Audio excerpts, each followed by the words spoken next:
பெருமைக்குரிய வழக்கறிஞர் பெருந்தகைகளே, உங்கள் அனைவருக்கும் இனிய மாலை வணக்கம். நம்முடைய சிறப்புமிக்க த புரோலிட்டேட் பீடர்ஸ் குழுவின் வாயிலாக 2 ஆண்டு காலத்தை நெருங்கும் வகையில் அனுதினமும் அதிகாலை மற்றும் மாலை என்று இருவேளையிலும் தொடர்ந்து சட்டம் சார்ந்த வகுப்புகளை நடைபெற்று வருகின்றன.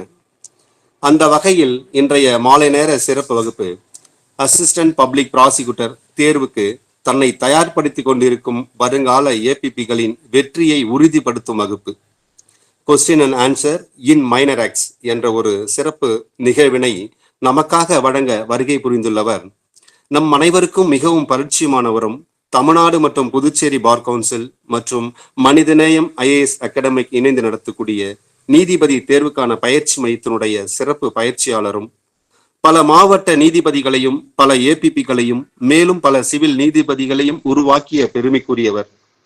நீதித்துறையில் தடம் பதிக்க வேண்டும் என்று எண்ணும் வழக்கறிஞர்களின் கனவு மெய்ப்பட வேண்டும் என்ற உயரிய எண்ணத்தில் ஸ்ரீ விக்னேஸ்வரா லா அகாடமிக் திருவள்ளூர் இலவச சட்ட பயிற்சி மையத்தினுடைய நிறுவன தலைவரும் மாண்பு பொருந்திய சீனியர் அட்வொகேட் இ கஜேந்திரன் சார் அவர்களை நம்முடைய குழுவின் வாயிலாக வரவேற்பதில் மகிழ்ச்சி அடைகிறேன். Welcome sir. அன்புக்குரிய வழக்கறிஞர் சொந்தங்களே, உங்களுடைய ஆடியோ வீடியோ மியூட் செய்து கொள்ளுங்கள். வகுப்பு சம்பந்தமான ஐயம் ஏற்பட்டால் குறிப்பெடுத்துக் கொள்ளுங்கள். வகுப்பு இறுதியில் தீர்வு காணப்படும். சார், உங்களிடத்துல ஏதாவது வினாக்கள் எழுப்பினால் நீங்க அன்மியூட் செஞ்சுட்டு பதில் அளிக்குமாறு கேட்டுக்கொள்கிறேன்.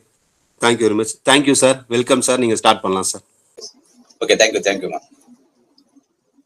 மனம் எதை நாடுகிறதோ அது செயலாக்க ஆத்ம சக்தி உதவி புரியும். இதுதான் தாரக மந்திரம். எங்களுடைய சர்வஸ்ரீ கோன்குணருடைய தாரக மந்திரத்தை முன்வைத்து, உனக்கு எவ்வளவு வலிமை இருந்தாலும் வைராக்கியம் இருந்தால்தான் எதையுமே நீ சாதிக்க முடியும். இப்ப ஏபிபி எக்ஸாம்ல கூட நான் ஏபிபி ஆக வேண்டும் என்ற அந்த வைராக்கியம் இருக்கணும். அந்த வைராக்கியம் தான் என்ன பண்ணணும்? எல்லா கிளாஸ் அட்டன் பண்ணணும், படிக்கணும். இதை தாண்டி வேற எதையும் யோசிக்கவே கூடாது. அந்த மாதிரியான ஒரு வைராக்கியம் கொண்டு நீங்கள் இந்த மாதிரி வகுப்புகளில் கலந்து கொண்டு தேர்வில் வெற்றி பெற வேண்டும் என்று உங்கள் அனைவரையும் வாழ்த்தி, எனக்கு இந்த வாய்ப்பினை நல்கிய இந்த ப்ரோ லிட்ரேட் மற்றும் என்னுடைய என்ன சொல்லலாம், சிஷ்யபிள்ளன்னு சொல்லலாம், ரொம்ப அன்பானவர், பாசமானவர், அவருக்கும் நன்றியை தெரிவித்துக் கொண்டு 2 மணி கிளாஸ் என்னால கொடுக்க முடியல, அதனால அதற்கு வருத்தம் தெரிவித்துக் கொண்டு இப்போ நம்ம கிளாஸ் ஸ்டார்ட் பண்ணலாம். என்ன டாபிக் சார் கேட்டாரு. இப்ப ஏபிபி பாத்தீங்கன்னா ஒரு கலவையா question answer from minor action கொடுக்கலாம்னு சொல்லிட்டு ரெடி பண்ணிருக்கிறேன். ஒரு 30 கொஸ்டின்ஸ் முடிஞ்ச வரைக்கும் பார்த்துருவோம். சரி, முதல் கேள்வி என்னவென்றால், இப்போ சைல்டு லேபர், குழந்தைகள் தொழிலாளர்களுடைய அந்த புரோஹிபிஷன் அண்ட் ரெகுலேஷன் ஆக்ட், தடுப்பு மற்றும் ஒழுங்குமுறை சட்டம் 1986 இருக்குல்ல, அந்த சட்டத்துல எந்த இடத்தில் வாராந்திர விடுமுறை என்று டிஃபைன் செய்யப்பட்டிருக்கின்றது? In which section child labour prohibition and regulation act 1986 speaks about that weekly holidays? தமிழ்ல எழுதுனா தமிழ்ல, மேக்சிமம் தமிழ்ல தான் இருப்பீங்க ஏபிபிலாம், அதனால தமிழ்லயே எழுதிங்க. இங்கிலீஷ்ல சொல்றேன், கொஸ்டின் அப்படியே எழுதிங்க. எந்த செக்ஷன் என்றால் செக்ஷன் 8 பிரிவு 8 அந்த வீக்லி ஹாலிடேஸ் சொல்றல, வாரம் ஒரு முறை கண்டிப்பா விடுமுறை விடணும், அது சண்டே. அது எங்கே சொல்லப்பட்டுள்ளதுன்னு கேள்வி கேட்டாங்கன்னா, which among the following is refer to weekly holidays as per the Child Labor Prohibition and Regulation Act 1986 அப்படி கேட்டா சொல்லியிருப்பாங்க. செக்ஷன் 9, செக்ஷன் 7, செக்ஷன் 6 அப்படி சொல்லுவாங்க. அப்ப என்ன பண்ணும், விச் இஸ் த கரெக்ட் ஆன்சர்னா செக்ஷன் 8 கொடுத்துருந்தாங்கன்னா அதை டிக் பண்ணிடலாம். சரி, ஹாலிடேனா என்ன, எப்படி இருக்கணும் சார்? ஹாலிடேனா நான் சரி விடுமுறை விட்டாச்சு அவ்வளவுதான், ஒரு ஹாஃப் டே வந்துருங்கன்னு சொல்லலாமான்னா no, it should be a whole day. ஒரு முழு நாளாக அந்த ஹாலிடே விடுமுறையானது இருக்க வேண்டும். இப்ப சண்டே பாத்தீங்கன்னா அவ்வளவுப்பா, சனிக்கிழமை போயிட்டு வந்துட்டோம்னா சண்டே ஃபுல்லா ஃப்ரீயா இருக்கும், அது ஹாலிடே. சரி, இந்த ஹாலிடே என்பது இப்போ பர்மனண்டா எங்காவது இப்போ வேலை செய்யறாங்க அங்கன்னா அது நிரந்தரமாக ஒரு எல்லோருக்கும் தெரியும் ஞாயிறு விடுமுறை என்று தெரிகின்ற இடத்தில் அது எழுதப்பட்டிருக்க வேண்டும். ஸ்பெசிஃபை பண்ணி குறிப்பிட்டு எழுதியிருக்கணும். சும்மா சண்டே ஹாலிடேன்னு சொல்லிட கூடாது. அப்போ எல்லா தொழிலாளருக்கும் அந்த குழந்தை தொழிலாளர்கள் இந்த மாதிரி தடுப்பு சட்டத்தின் மூலம் இந்த விடுமுறை என்பதை வெளிப்படையாக தெரிகின்ற மாதிரி எழுதப்பட்டிருக்க வேண்டும். சரி சார், இப்ப அந்த தேதி இருக்கு, அந்த தேதியை மாற்றுவதற்கு இப்ப விடுமுறை சண்டேனா விடுமுறை, அந்த ஆக்குபை என்ன அந்த அத்தாரிட்டி இருப்பாரு. இப்போ நான் ஒரு ஃபேக்டரி வேலை செய்யறேன்னா எம்டி இருப்பாங்க, அத்தாரிட்டின்னா அதிகாரம் பெற்ற நபர் இருக்காங்கன்னா அவர்களுக்கு அந்த விடுமுறை நாளினை மாற்றுவதற்கு அதிகாரம் இருக்காங்கன்னா மாற்றலாம். ஆனால் ஒன்ஸ் இன் 3 months 3 மாதத்துக்குள்ள ஏதாவது ஒரு முறை மாத்தலாமா தவிர அப்பப்ப சார் இந்த வாரம் சண்டே ஹாலிடே, சாட்டர்டே அடுத்த வாரம் அப்படின்னு சொல்லி இருக்கக்கூடாது. சரி, அடுத்து பாத்தீங்கன்னா first question what is what மட்டும் போயிடலாம், பிலிம்ஸுக்கு அப்புறம் பார்த்துக்கலாம். ரெண்டாவது பாத்தீங்கன்னா சைல்டு மேரேஜ் எங்கே டிஃபைன் செய்யப்பட்டிருக்குது, அதாவது குழந்தை திருமண தடுப்பு சட்டம் 2006 இருக்குல்ல, குழந்தைன்னா திருமணம் அதாவது 13-14 வயசுலயே குழந்தை எல்லாம் திருமணம் செய்தாங்க. அதனாலதான் இந்த சட்டம் கொண்டு வரப்பட்டு குழந்தை திருமணத்தை நம்ம தடை செய்ய வேண்டும் என்பதற்காக கொண்டு வரப்பட்டதான் இந்த சைல்டு மேரேஜ் ஆக்ட் 2006. அப்போ இந்த சைல்டு மேரேஜ் குழந்தை திருமணம் என்பதை எங்கே அது வரையறை செய்யப்பட்டிருக்குது, where it has been defined in child marriage provision act 2006 என்றால் 2B. நீங்க நான் ஃபர்ஸ்ட் சொல்லிட்டு அதுதான் மாடல், அதே மாதிரி ஞாபகம் வச்சுக்க. எல்லாத்தையுமே 4 ஆப்ஷன் ABCD, அதுல எந்த which is the right answer you have to tick. நீங்க அதை டிக் பண்ணா போதும். சரி, அப்ப என்ன பண்ணுவோம், சரி சார் சைல்டு மேரேஜ் மீன்ஸ் என்ன அப்படின்னா குழந்தை திருமணம் என்றால் என்ன, எய்தர் கான்ட்ராக்டிங் பார்ட்டிஸ். அப்ப என்ன பண்ணும், அது ஆண் குழந்தையாக இருந்தாலும் பெண் குழந்தையாக இருந்தாலும் இருவருக்கு யாராவது ஒருவருக்கு என்ன பண்ணும், அது மைனராக இருந்தா போதும். 2 பேருக்கு மைனர் இல்ல சார், ஒருத்தவங்க மேஜர் ஆயிட்டாங்க, நோ. எய்தர் பார்ட்டி, ஒண்ணு ஆண் குழந்தையோ அல்லது பெண் குழந்தையோ அந்த நாட் கம்ப்ளீட்டட் 18 இயர்ஸ்க்குள்ள இருந்தா அது குழந்தை திருமணம் என்று அழைக்கப்படும். சரி, அப்ப 2B ஞாபகம் வச்சிருக்கேன். 2B எப்படி ஞாபகம் வச்சுப்பீங்க, பேபி. 2 பேரும் பேபி, இல்லைன்னா 2 பேரும் ஒருத்தர் பேபி, பிக்கு பேபின்னு போட்டு வச்சுங்க. சரி, அடுத்து 3வது கேள்வி. இந்த குழந்தை திருமண சட்டம் இருக்குல்ல, இந்த திருமண சட்டத்தின் மூலமாக சைல்டு குழந்தை என்றால் என்ன, யாரெல்லாம் குழந்தை வருவார்கள் சார், குழந்தை சொல்லிட்டீங்க சார், யார் சார் குழந்தை, எங்க சார் டிஃபைன் பண்ணிருக்குது, எந்த வயசுல திருமணம் செய்தா அது குழந்தை திருமண சட்டம், அதாவது அகெயின்ஸ்ட் தி ஆக்ட் அவங்க தண்டிக்கப்படுவார்கள் சொன்னா எழுதுங்க. 2A 2Aல டிஃபைன் பண்ணிருப்பாங்க சைல்டு யாரு. இப்ப ஆணாக இருந்தா யார் சைல்டு, ஒரு ஆண் நபரா இருக்கிறா, மணமகன் இல்லைன்னா இப்படி சொல்லாமே, திருமணம்னா இது மணமகன். மணமகனுக்கு எத்தனை வயதுக்குள்ள திருமணம் செய்தா ஒரு குழந்தை திருமணம்.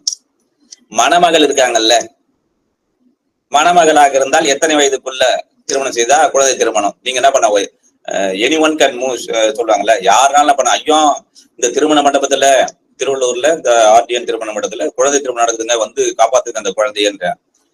அப்ப எத்தனை வயதுக்குள்ள இருக்க வேண்டும் என்று சொன்னால் 2A டிஃபைன் பண்ணிட்டாங்க.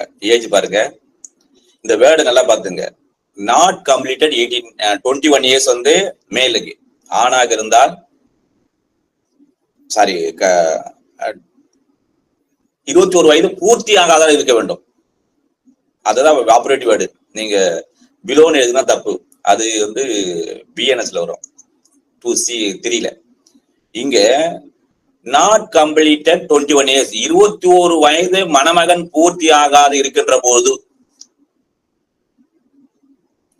மணமகளாக இருந்தால் 18 வயது பூர்த்தியாகாத இருக்கின்ற போது,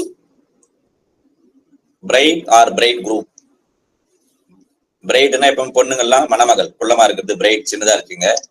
பிரைட் குரூம்னா எப்பவுமே அந்த எப்படி ஞாபகம் வச்சிருந்தேன், நிறைய பேர் பிரைட் குரூமுக்கே ஒரு நினைவுக்கு வந்து வராது. சார் பிரைடா பிரைட் குரூமா நல்லா தெரியுமா தெரியும், கேட்டா கன்ஃபியூஸ் ஆயிட்டாங்க.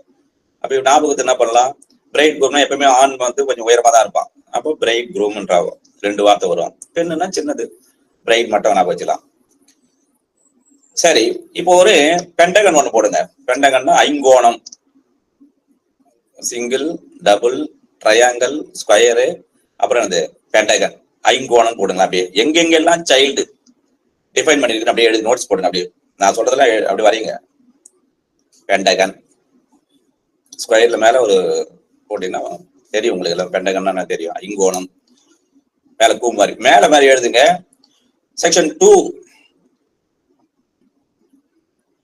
கிளாஸ் 2ல the child labor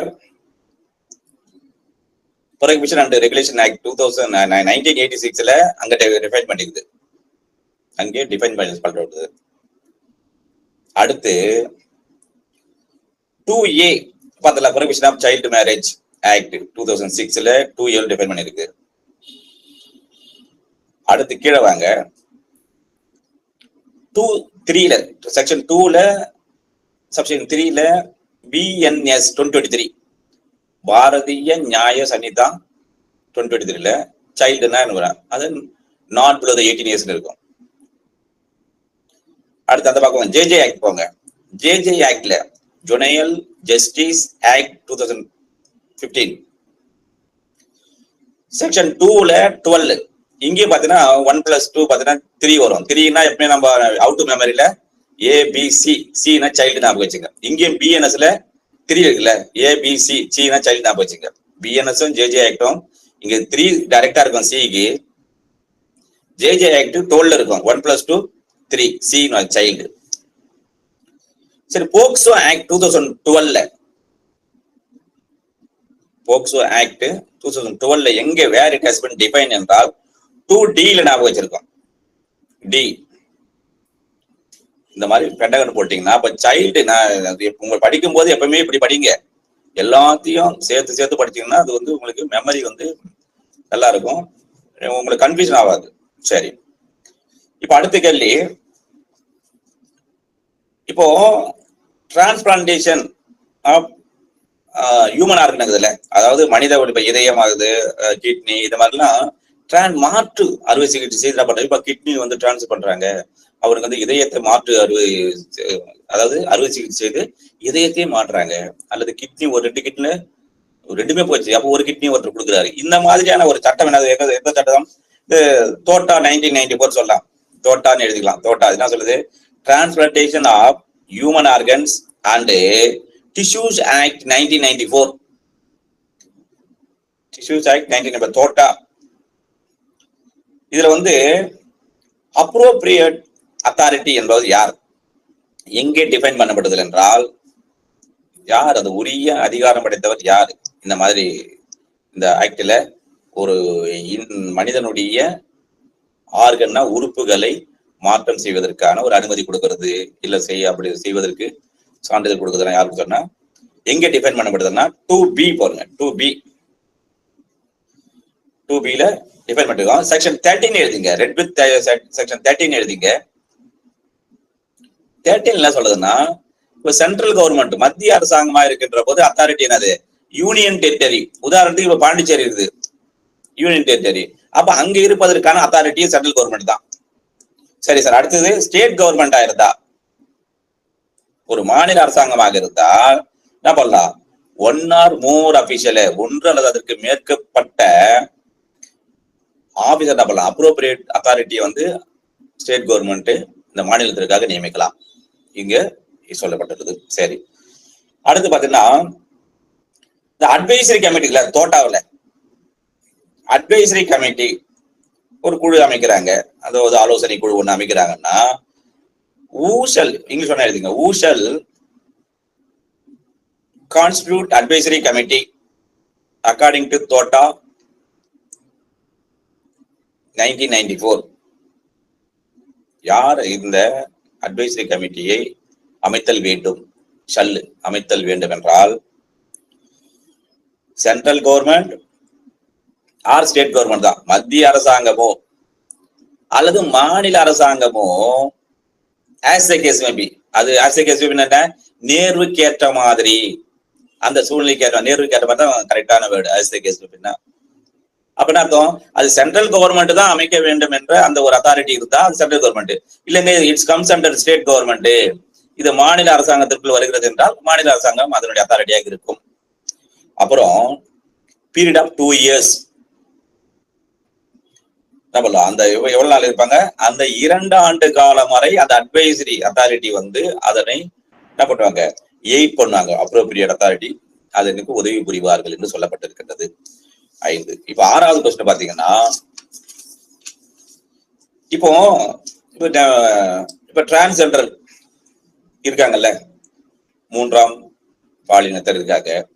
இப்போ அவங்களுக்கு வந்து இப்போ நம்ம எல்லாம் இந்த ரோட்ல போறோம், சினிமாவுக்கு போறோம், பீச்சுக்கு போறோம், பஸ்ல போறோம், நாம எங்கெங்கெல்லாம் 3ஆம் பாலினம் இல்லாம மேல் ஃபீமேல் எல்லாருமே எங்கெல்லாம் போறல, அந்த மாதிரி போகக்கூடிய இடத்துல போகக்கூடாது என்று தடுத்தாலோ அல்லது என்ன பண்றாங்க, அவங்க கட்டாயமா நீங்க இப்படி 3ஆம் பாலினத்துக்கு நீங்க கண்டிப்பா நீங்க வந்து கட்டாய வேலை செய்ய வேண்டும், கம்பல் பண்ணி லேபர் அப்படின்னு சொல்லிட்டு போஸ்டு ஆர் பாண்டட் லேபர் கொத்தடிமையாக அவங்களை செய்து கொண்டாலோ, அல்லது ஒரு எக்கனாமிக்கா அவங்களை வச்சு என்ன பண்றாங்க, பொருளாதார ரீதியாக அவங்களை சுரண்டுறது, பார்த்து வழியில பார்த்துட்டு அவங்களை ஏதாவது சொல்லி அவங்க மூலமாக பணத்தை வருது, அல்லது சமுதாய ரீதியாக சமூக ரீதியாக அல்லது செக்ஷுவல் ரீதியாக பாலியல் அந்த துன்புறுத்தல் பாலியல் ரீதியாக அவர்களை பயன்படுத்தியோ அல்லது அவங்கள பண்றது ப்ரோவ் எமோஷனலாக அவர்களை ஏதாவது வாய்மொழியாக வெர்பலாக அபியூஸ் பண்றாங்க. நீங்க ஐயோ நீங்களா அப்படின்னு சொல்லிட்டு சொல்றாங்கல்ல, அது அபியூஸ். வெர்பலாக வாய்மொழியாக அவர்களை ஏதாவது திட்டுறோம் அல்லது ஒரு மாதிரி தகாத வார்த்தையால் பேசுறோம், இந்த மாதிரி செய்தால் எந்த பிரிவின்படி இந்த டிரான்ஸ்ஜெண்டர் ஆக்டை வந்து பனிஷ் பண்ண முடியும், இதுதான் கேள்வி. அதே மாதிரி இன்னொரு சொல்லலாம். இப்போ உதாரணத்துக்கு ஒரு வீட்டுல வந்து கேக்குறாங்க இப்படியே, which among the following is right answer இல்ல right as to this third gender அப்படின்னா, வீட்டை விட்டு என்ன பண்ண, ஐயோ இந்த குழந்தை இது மாதிரி பிறந்தது நமக்கு அசிங்கன்னு வீட்டை விட்டு தெரிஞ்சுட்டாங்க. இந்த மாதிரி சொன்னால இப்ப இதையெல்லாம் செய்தால் அவர்களுக்கு என்ன தண்டனை, இந்த சட்டத்தில் அவை எங்கே வரையறை செய்யப்பட்டு இருக்கின்றது, இதுதான் கேள்வி. இது கண்டிப்பா ஒரு கேள்வி வரலாம். சரி, அது என்ன சொன்னா சாப்டர் 8 எழுதிங்க. சாப்டர் 8ல செக்ஷன் 18. இப்ப இதுல ஒரு ட்ரிக்ஸ் தான் பாருங்க. அவுட் மெமரிக்கு section 18. Yes Shenbagam Selvakumar, yes sir correct. இப்போ செக்ஷன் 18 வந்து அவுட் மெமரிக்கு பாத்துங்க. 1+8 9. உடனே நான் சொல்றேன் தேர்ட் ஜெண்டர் இல்லாத போது அப்படிலாம் நம்ம கிண்டலும் கேலியும் பண்ணுவாங்க. அப்ப 18 1+8 9 தேர்ட் ஜெண்டர் அப்படின்னு வச்சுக்கலாம். சரி, பனிஷ்மெண்ட் எவ்வளவு சார் இதுக்கு? மேக்சிமம் பனிஷ்மெண்ட் அதே மாதிரி அதிகபட்ச தண்டனை இதுதான், ஒரே தண்டனை தான். நல்லா புரிஞ்சுங்க. இந்த ஆக்ட்லயே அதாவது transgender protection and rights act 2019 எழுதுங்க. அந்த ஆக்ட் எழுதுங்க. Transgender person protection of rights act 2019 shall be punished. Chapter 18ல அதே மாதிரி செக்ஷன் 18 பனிஷ்மெண்ட் பாத்தீங்கன்னா 6 மாதத்திற்கு குறையாத சிறை தண்டனையும். ஷாஜினி, சரி மேடம், அடுத்து போயிட்டுமாப்போ? Okay, thank you super. அப்படிதான் இருக்கணும் மேடம்.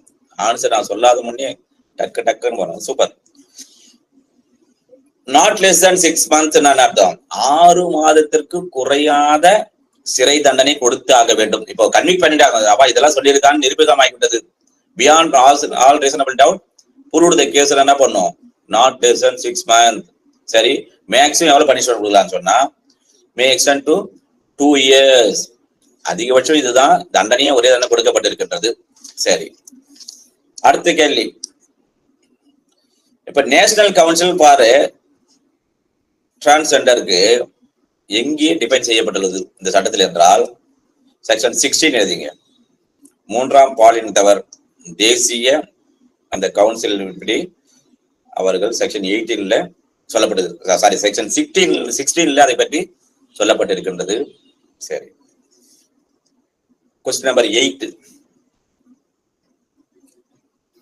ஃபாரினர், அயல் நாட்டு சொல்றல, பாவம் ஃபாரினர் பாவரு, அயல் நாட்டினர் சொல்றோம். அப்படி அயல் நாட்டினர் வந்து எந்த பிரிவில் எந்த ஆக்டில் அது வரையறை செய்யப்பட்டிருக்கின்றது? This is my question. Where it has been defined. What is the meaning of foreigner and where it has been defined என்று சொன்னால், in which act, first in which act, எந்த சட்டத்தில் இது சொல்லப்பட்டிருக்குது? first one question, answer is the Foreigners Act 1946. இந்த Foreigners Act 1946 எவ்வாறு நினைவுத்துக் கொள்ளலாம் என்றால், 47ல சுதந்திரம் நம்ம வாங்குற வரைக்கும் 46 வரைக்கும் என்ன பண்ணோம், ஃபாரினர் நம்ம நாட்டுல இருந்தாங்க. அப்படி ஞாபகம் வச்சுக்கலாம். எங்க டிஃபைன் பண்ணா 2A section 2A defence A for apple, அதுல அப்படின்னா ஃபாரினர் ஞாபகம் வச்சுக்கலாம். இன்னொன்னு அதான் 1946 46 முன்னா இருந்தவர்கள். Question number 9. What is the punishment for using forged passport? இப்ப நம்ம வெளிநாட்டுக்கெல்லாம் போறோம், சிங்கப்பூர் மலேசியா போறோம். ஆனா என்ன பண்ற, பாஸ்போர்ட்டை முறையா வாங்கல, என்ன பண்ண, போலியாவே நானே பாஸ்போர்ட் தயாரிச்சுக்கிறேன். நான் இதை பாருங்க பாஸ்போர்ட் இருக்குங்க எல்லாருக்கும் தயாரிச்சுக்கிறேன். அப்படி என்றால் எனக்கான தண்டனை என்ன, எந்த சட்டத்தில் எங்கே சொல்லப்பட்டிருக்கின்றது? This is my question. What is answer? 14B. 14B.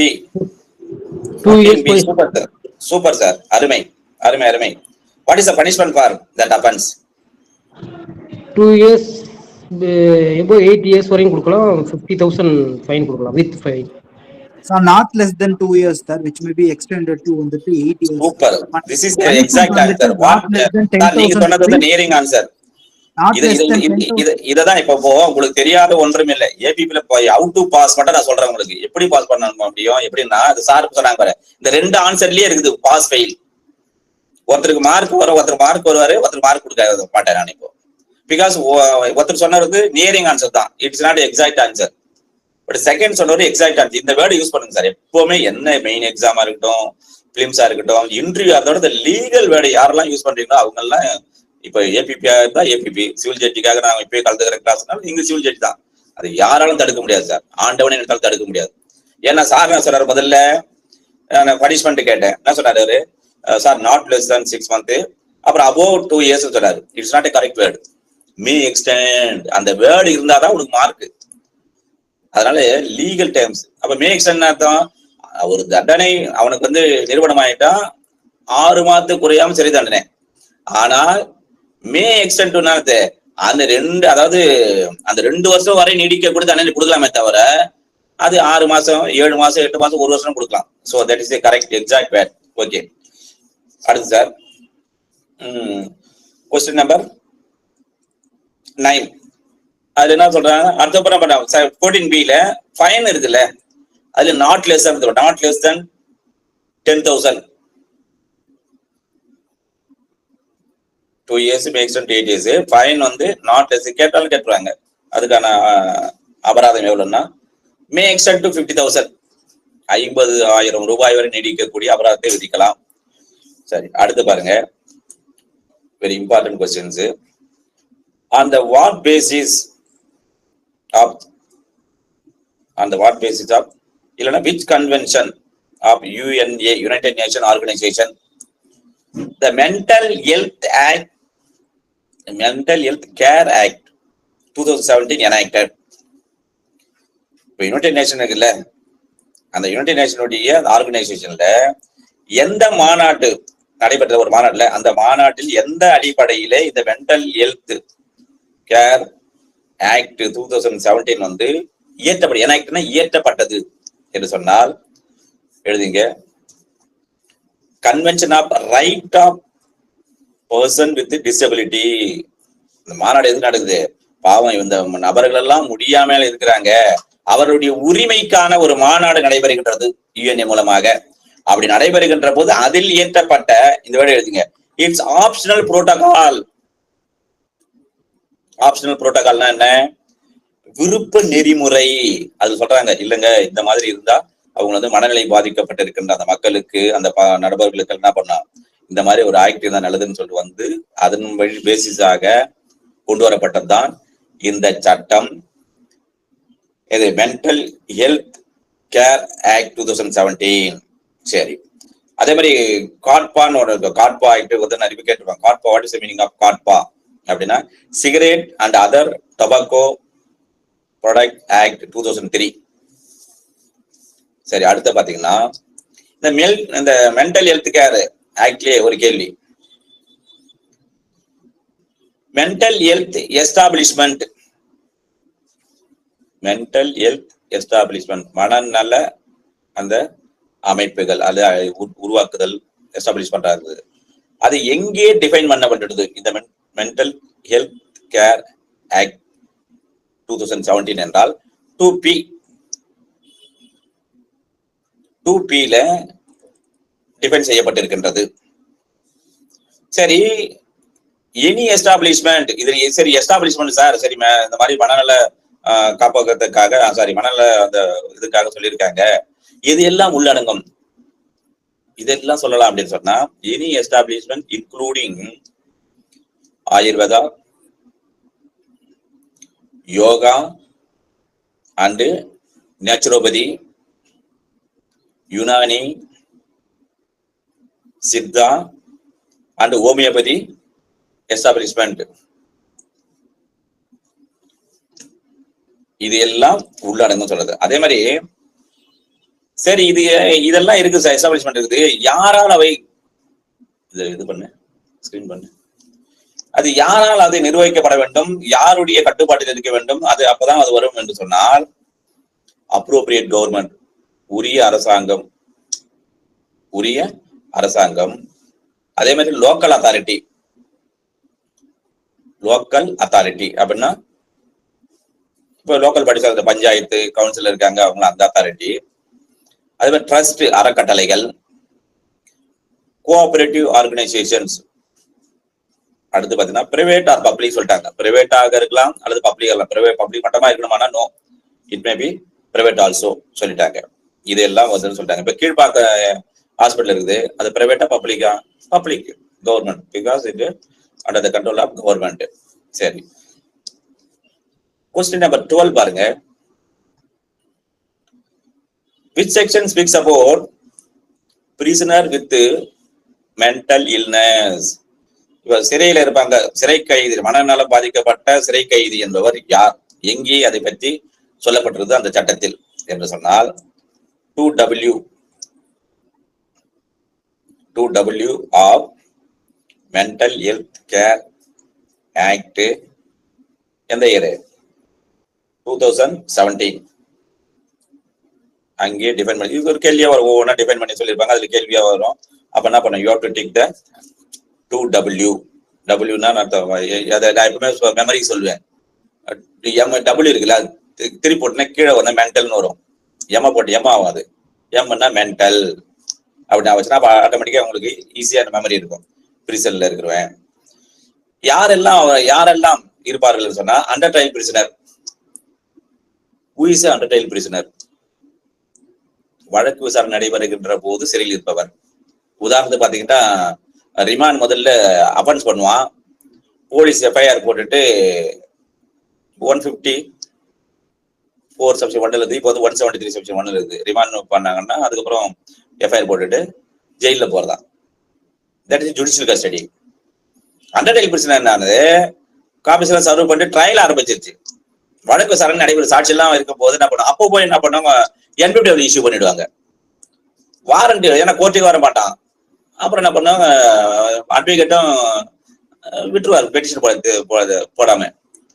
அப்ப என்ன பண்ணுவாங்க, ரிமாண்ட் பண்ணிடுவாங்க. போலீஸ் ரிமாண்ட் பண்ணும்போது அப்பனா அது அண்டர் ட்ரையல் பிரிசனர், வழக்கு விசாரணை நடைபெறுகின்ற போது இருக்கின்ற அண்டர் ட்ரையல் பிரிசனர். அடுத்து வேற இன்னொரு எப்ப பிரிசனர் போலாம், கன்விக்ஷன்.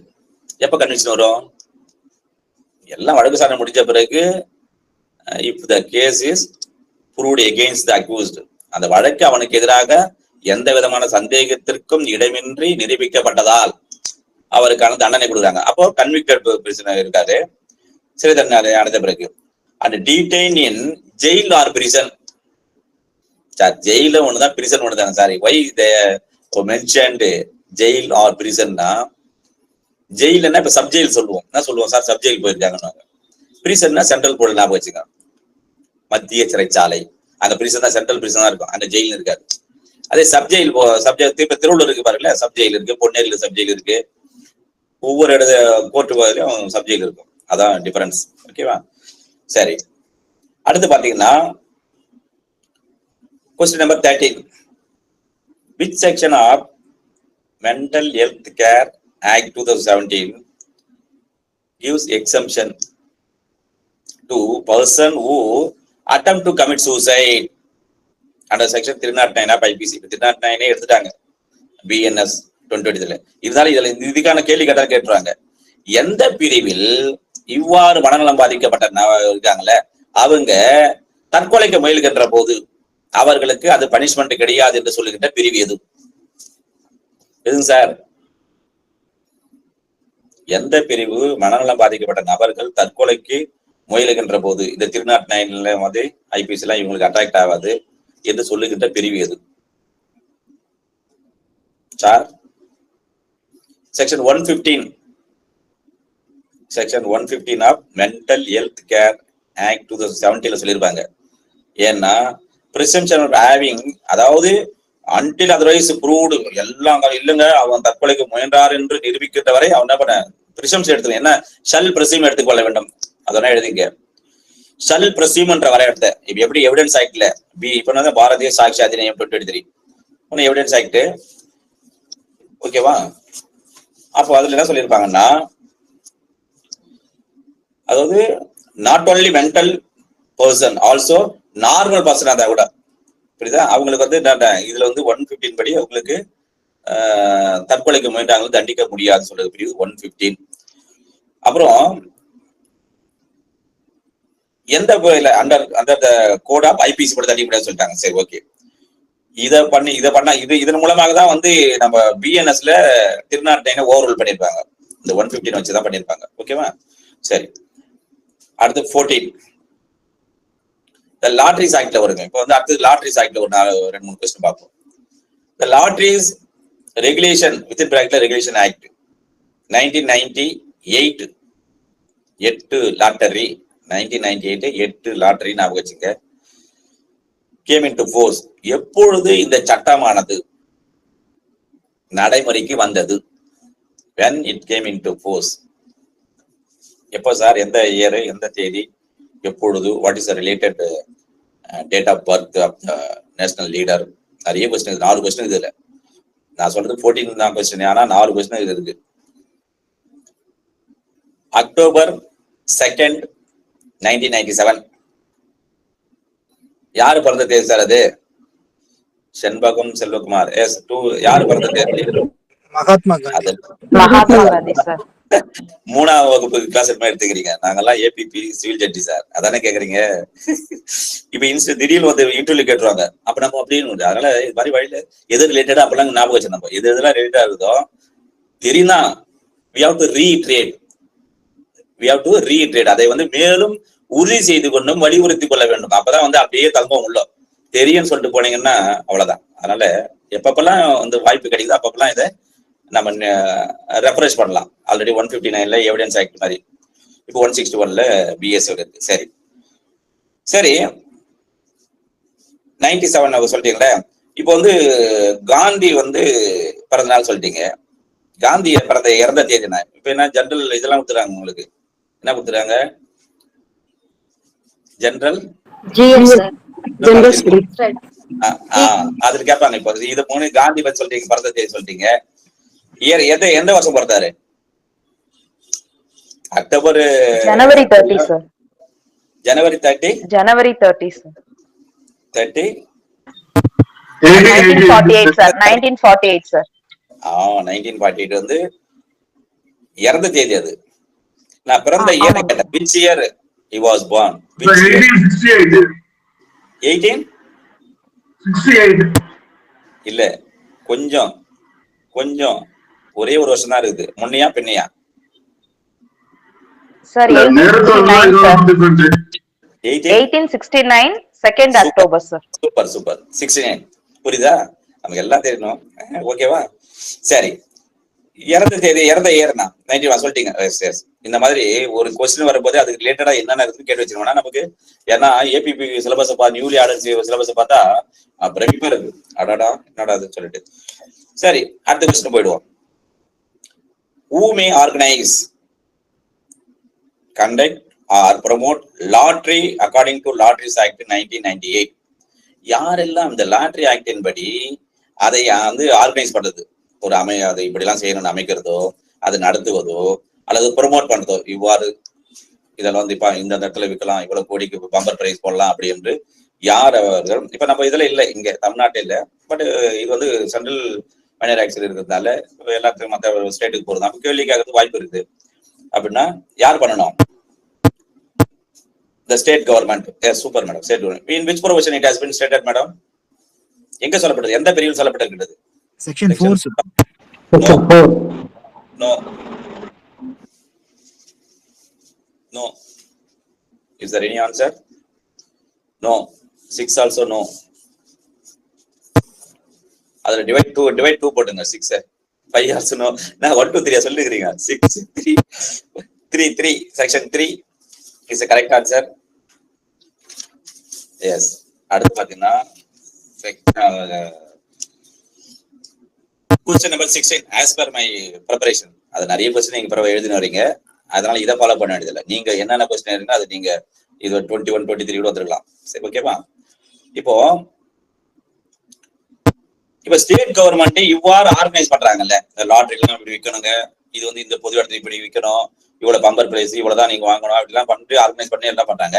அவங்க என்னென்ன நெறிமுறையை என்னென்ன நிபந்தனைகளை அவர்கள் பின்பற்ற வேண்டும் இந்த ஆர்கனைஸ் பண்றதுக்கு, கண்டக்ட் பண்றதுக்கு, ப்ரொமோட் பண்றதுக்கு? அது எங்கே சொல்லப்பட்டிருக்குது? எந்த பிரிவில் சொல்லப்பட்டிருக்கிறது? ஸ்டேட் கவர்மெண்ட் சொல்லிட்டீங்க, இது இங்கதான் செக்ஷன் 4 வரும். சூப்பர். இங்கதான் வந்து அது 3க்கும் 4க்கும் பாருங்க. 3ல வந்து அது சொல்லியிருப்பாங்க என்னென்ன பண்ணணும், யார் பண்ணணும், ஸ்டேட் கவர்மெண்ட் பண்ணணும்னு. 4ல தான் வந்து என்னென்ன அவ்வாறு செய்கின்ற போது நிபந்தனைகளை பின்பற்ற வேண்டும். அப்படிதான் செக்ஷன் 4 டி போட்டு டி கண்டிஷன்ஸ் நான் வச்சுங்க 4 போட்டுட்டு, ஏன்னா 3க்கும் 4க்கும் கன்ஃபியூஸ் ஆகாததுக்கு டீன்னு போட்டுங்க, கண்டிஷன்ஸ் போடுங்க. அந்த 3 போட்டீங்கன்னா அப்போ வந்து ஸ்டேட் கவர்மெண்ட் எஸ், 3னா எஸ் வரும். இன்னொரு ஃபார்முலா வந்துன்னா 3 வந்தா இப்படி சைட்ல போட்டா இ, அப்ல போட்டா டபிள்யூ, டவுன்ல போட்டா எம், இந்த பக்கம் போட்டீங்கன்னா 3. அதே மாதிரி இங்க டி 4க்கு டி conditions subject to which lotteries may be organised. அதன் மூலமாக என்ன பண்ணோம், ஒரு அரசாங்கம் இது பண்ணலான்னு. அப்ப அதுல ஒரு 2 நிமிஷம் மட்டும் சொல்றேன், நிறைய இருக்குது. அதுல வந்து எழுதுங்க A to K இருக்கு.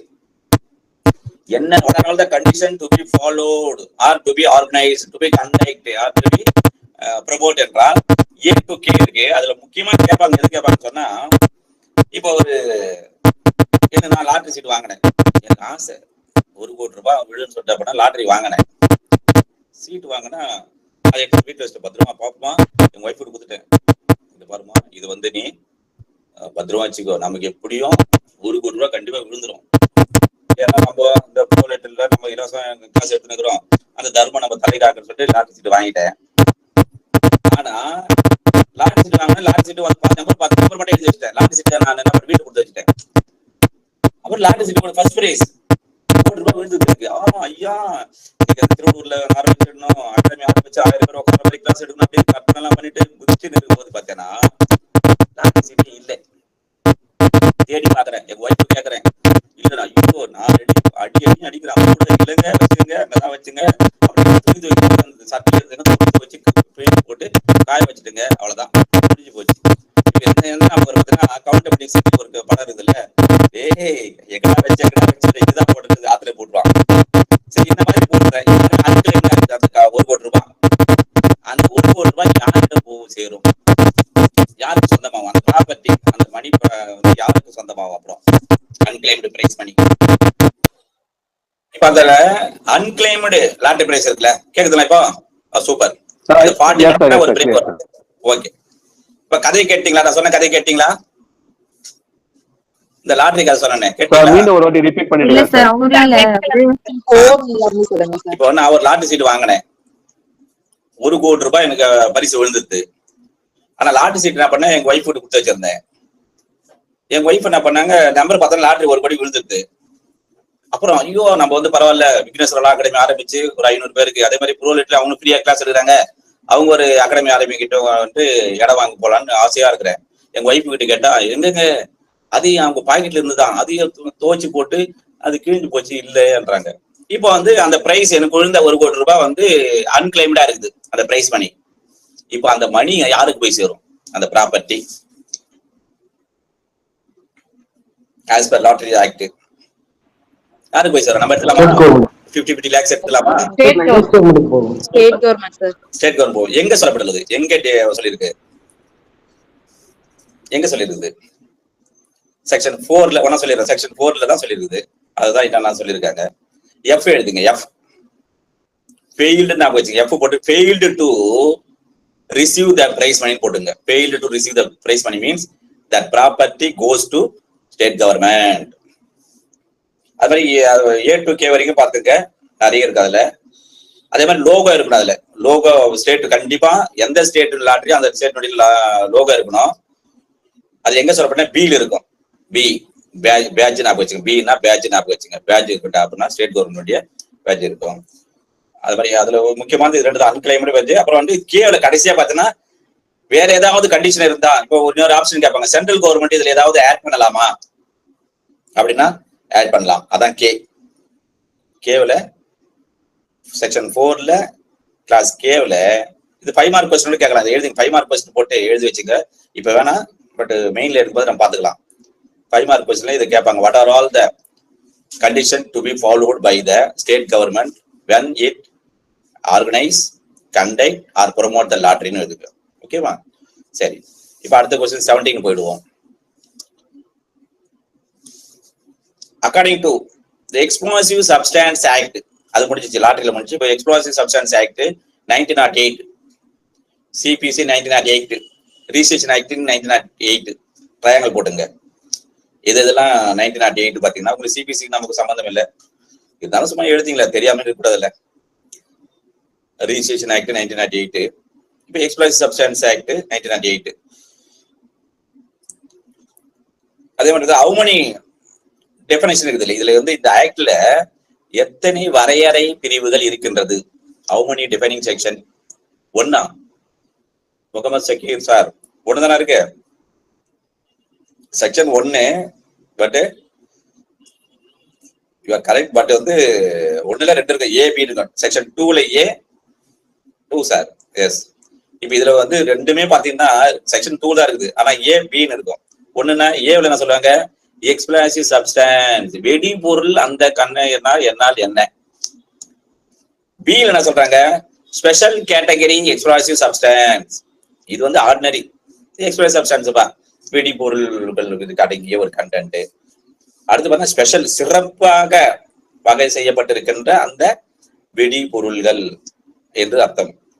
சரி, ஒன்னா இப்போ வந்து இதை சும்மா எழுதிக்கலாம். ஏன்னா முக்கியமா which among the following is explosive substance கேட்பாங்க. இல்லைன்னா which among the following is special category explosive substance கேட்பாங்க. அதனால எழுதிங்க. 2A என்னென்ன வரும்னு சொன்னால் 2A எனி அப்பரட்டஸ்னா எந்த உபகரணம், எந்த உபகரணமாக இருக்கின்ற போது வெடிக்கின்ற மாதிரி உபகரணம் தான் அதெல்லாம் வந்துடும். அதுல இதுல ஏவுல implement or material used any gas, அதாவது என்ன பண்றாங்க, இம்ப்ளிமெண்ட் பண்றாங்க இல்ல வந்து மெட்டீரியலை வந்து யூஸ் பண்றாங்க, அது வெடிக்குது. இன் காசிங், இது காமனா எழுதிங்க.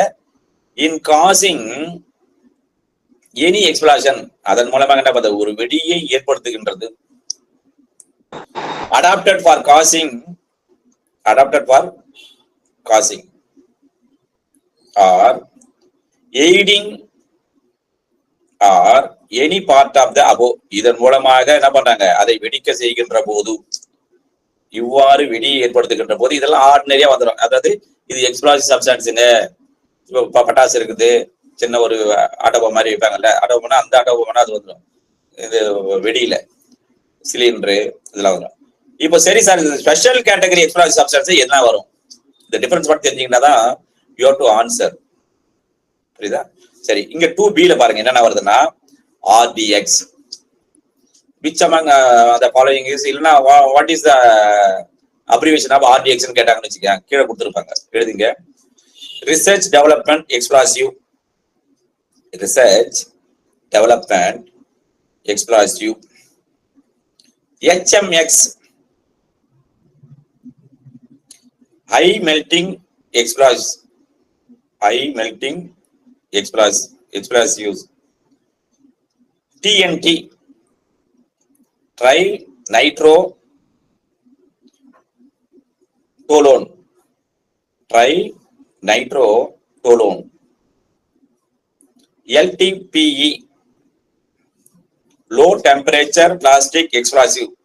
LTPE அப்படின்னு கேட்டுட்டு which among the அப்படின்னு போட்டு ஒரு ஆன்சர் சொல்லிட்டாங்க. இங்க என்னது? லோ டெம்பரேச்சர் பிளாஸ்டிக் எக்ஸ்ப்ளாசிவ், குறைந்த அந்த வெப்பம் கொண்ட ஒரு அந்த பிளாஸ்டிக்னு சொல்லல, பிளாஸ்டிக்னா அதாவது தமிழ்ல அது மாதிரி வெடிக்கின்றது. சரி, அப்புறம் சிஇ போடுங்க. CE composition exploiting. அடுத்தது கடைசியா ஒண்ணு பாத்துங்க, OCTOL, mixture of high melting explosive and trinitrodolone, TOWN. இப்ப சரி, ரிமோட் கண்ட்ரோல் வந்து அடிக்கிறான். இப்ப சொல்ல நிறைய படத்துல பாப்பல, நீ அங்க போடா டிக் டிக் டிக் அடிச்சுட்டு இருக்கும், பாம் அடிச்சுன்னு இருக்கும். இவன் என்ன பண்ண, ரிமோட் என் கையில இருக்கும், இப்போ நான் இன்னும் 10 செகண்ட் 5 செகண்ட் அப்படின்னு இல்லைன்னா அவன் என்ன பண்ண, அதர்வைஸ் நான் ரிமோட் பண்ண ஆன் பண்ண வச்சிடும். அந்த மாதிரி அதான் சொல்றாங்க. அதர் ரிமோட் கண்ட்ரோல் டிவைஸ், டிவைஸ்னா கருவிகள். நம்ம எலக்ட்ரானிக் கம்யூனிகேஷன் பார்த்தோம்ல, 2ல செக்ஷன் 1ல ஐல பார்த்தோம் எலக்ட்ரானிக் கம்யூனிகேஷன்ஸ். அதே மாதிரி அடுத்து பார்த்தீங்கன்னா other substance notified by central government. இங்கே எடுத்துங்க, சென்ட்ரல் கவர்மெண்ட் தான். சென்ட்ரல் கவர்மெண்டா ஸ்டேட் கவர்மெண்டா இந்த வந்து ஸ்பெஷல் கேட்டகரி எக்ஸ்ப்ளோசிவ் சப்ஸ்டன்ஸ் சொல்லணும்னு சொன்னா சென்ட்ரல் கவர்மெண்ட் தான். இது இல்லாம வேற எதையாவது சென்ட்ரல் கவர்மெண்ட் ஆனது இதெல்லாம் வந்து ஸ்பெஷல் கேட்டகரி எக்ஸ்ப்ளோசிவ் சப்ஸ்டன்ஸ் வரும் என்று சேர்க்க முடியுமானால் முடியும். எங்க சொல்லப்படுது? 2B சொல்லியிருப்பாங்க, other substance notified by the central government. இதை பார்த்துங்க, இதுல ஒரு கொஸ்டின் வரதுக்கு வாய்ப்பு இருக்கு. அடுத்து பாத்தீங்கன்னா question number 18. What is the punishment for causing by explosive substance? அதாவது 2A என்ன பனிஷ்மெண்ட், 2B என்ன பனிஷ்மெண்ட், இது மட்டும் எழுதிங்க. 2A என்ன பனிஷ்மெண்ட், 2B என்ன பனிஷ்மெண்ட் என்றால் 2A பாருங்க, இங்க ஒரு நல்ல ஒரு கொஸ்டின் வரதுக்கு வாய்ப்பு இருக்குது. அது என்ன, எல்லாருக்கும் ஆன்சர் தெரியுது, நல்லா புரிஞ்சுங்க. படிக்கும் போது இப்பவும் சொல்றேன், படிக்கும் போது ஆன்சர் கொடுத்துறாங்க, புக்ல எல்லாம் ஆன்சர் படிச்சிருக்கீங்கல்ல, அந்த ஆன்சர் அப்படியே போய் எக்ஸாம் எழுதினா நீங்க கொஞ்சம் கஷ்டமா தெரியும். இந்த ஆன்சரை நீங்க கொஸ்டின் ப்ரிப்பேர் பண்ணுங்க. நான் அடிக்கடி எல்லா கிளாஸ்லயும் சொல்றது உண்டு, கொஸ்டின் இதுல என்னென்ன கொஸ்டின் ப்ரிப்பேர் பண்ணிட்டு படிங்க, அப்படியே வந்து உங்களுக்கு அந்த என்ன கொஸ்டின் கேட்டாலும் நம்ம எழுதிடலாம். சரி, இப்ப பாருங்க, இம்ப்ரீஸ்மெண்ட் ஃபார் லைஃப், ஆயுள் தண்டனை வரை நீடிக்கக்கூடியதை கொடுக்கலாம். Rigorous RI, rigorous with hard labours not less than 10 years, 10 ஆண்டுகளுக்கு குறைவில்லாம ஒரு சிறைவாழ் தண்டனை கொடுக்கணும்.